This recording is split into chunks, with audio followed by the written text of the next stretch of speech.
What is gross domestic product, otherwise known as GDP?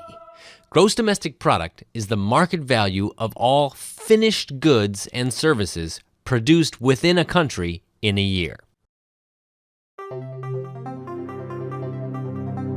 Think about the economy like a giant supermarket filled with millions of goods like dresses and washing machines and services like dog walking and massages. Every time a finished good or service is sold, we ring up the price. At the end of the year, we ring up the total. That's the GDP. Let's look more closely at some of the details. Notice that we said GDP is the market value of all finished goods and services. A finished good or service is one that will not be sold again as part of some other good. When a bakery buys flour, eggs, and butter, we don't count these sales in GDP because these goods aren't finished.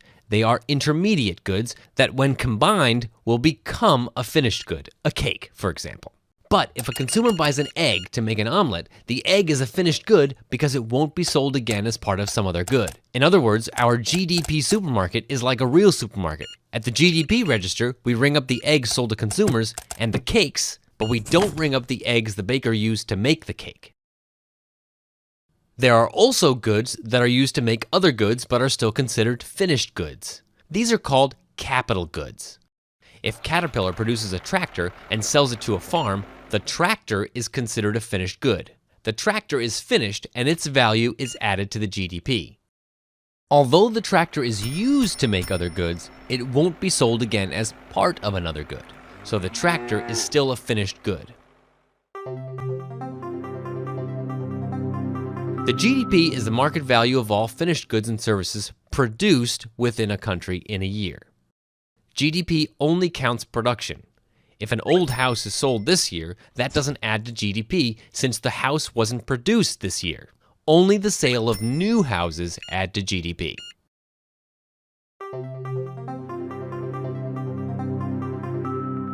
GDP also only counts goods and services produced within a country. If you buy a bottle of wine imported from France, that adds to France's GDP, not to US GDP.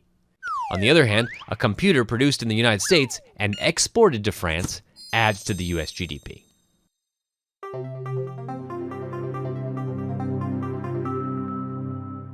Let's go back to the definition one more time to see some of the limits of GDP as a measure of economic production.